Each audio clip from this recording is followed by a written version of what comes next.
With the relatively recent successful electoral bid of US President Donald Trump, questions regarding the technicalities and mechanisms of the Electoral College have been questioned. How can a candidate fail to win the majority of the popular vote, yet successfully garner a majority of electoral votes? More importantly, this is not the first time in US history that a candidate has won merely due to garnering more electoral votes. The cases of former Presidents John Quincy Adams, Rutherford B. Hayes, Benjamin Harrison, and also George W. Bush share certain similarities to the successful electoral bid of President Donald Trump. To know more, we are going to delve in deeper to the essential concepts and even the history of the Electoral College system. This is a cursory report for the significantly more comprehensive paper on the Electoral College system to be submitted to Political Marketing Professor Gerardo v. Euesebio. Before we go into specifics regarding the Electoral College system of the United States, here are some interesting facts regarding other parts of the world with Electoral College systems. Currently, there are 13 countries with Electoral College systems. These countries are Burundi, Estonia, Kazakhstan, Madagascar, Myanmar, Pakistan, Trinidad and Tobago, Vanuatu, the French state, the Senate in Ireland, Macau, and Hong Kong. Moreover, 7 countries also used the Electoral College system in the past but ultimately stopped. These countries include Finland, Brazil, Argentina, Paraguay, Chile, France, and Spain. Speaking of the past, the Holy Roman Empire was the first political structure to ever manifest the concepts of an electoral college system. To provide you with a better overview, here are the states that fully utilize the electoral college system all over the world. The United States, Burundi, Estonia, Kazakhstan, Madagascar, Myanmar, Pakistan, Trinidad and Tobago, and Hong Kong are the handful of states that utilize the Electoral College system. With that out of the way, let's delve in more deeper to the Electoral College system in the United States.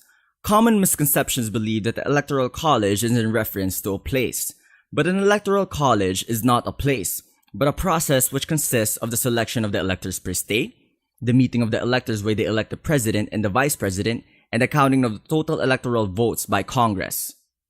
An electoral college could also refer to a group or a collective name for electors who elect the president and vice president of the United States. Furthermore, the electoral college consists of 538 electors. A majority of 270 electoral votes is required to elect the president. Your state's entitled allotment of electors is equal to the number of members in its congressional delegation, 1 for each member in the House of Representatives, plus 2 for each senators. Moreover, the selection of electors vary from state to state. However, each state is entitled to a dynamic number of electoral votes, changing based on population and numbers of members in the Congress and Senate.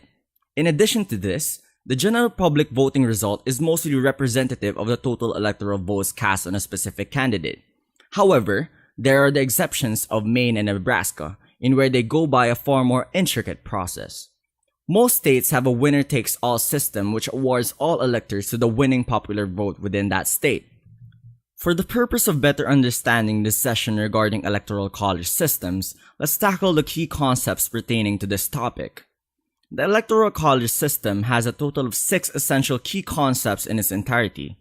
The first key concept is the electoral system itself. This is the method used to identify the number of elected positions that are awarded after elections. The second key concept of the Electoral College system is the elector. An elector is chosen by the people of a particular state, which elects the president or the vice president. The third key concept is the winner-takes-all system. This concept focuses on the power of the majority and how the winner of the state's most popular vote wins the state's electoral vote.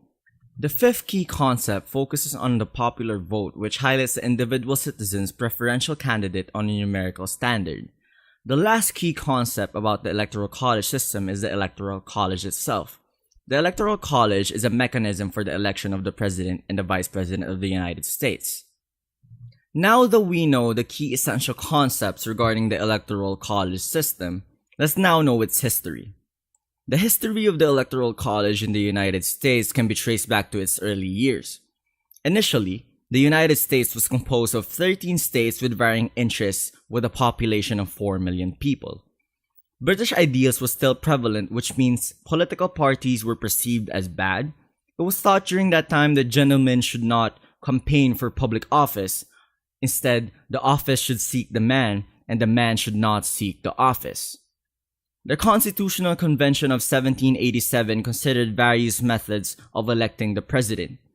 Methods such as selection by Congress, selection by state legislature, selection by direct popular election, while the Committee of 11 in the Constitutional Convention proposed an indirect election of the president through a college of electors.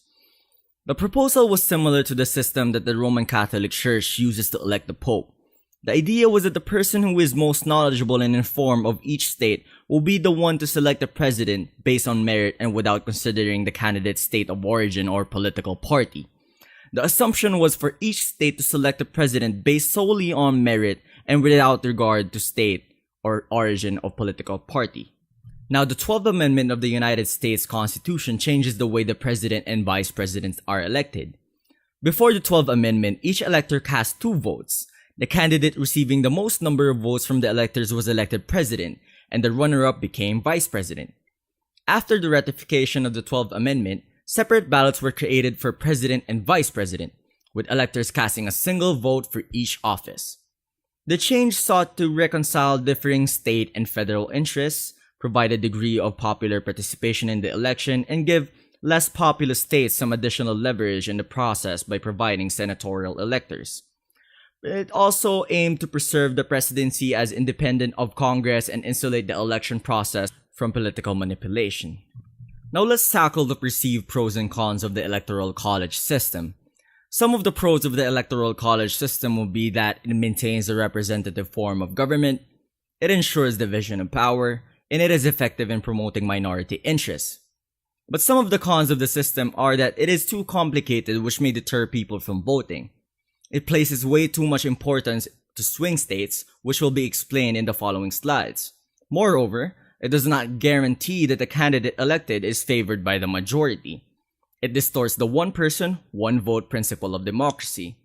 Because electoral votes are not distributed according to the population, and it increases the possibility that a small third party can create a huge impact in the overall outcome of elections.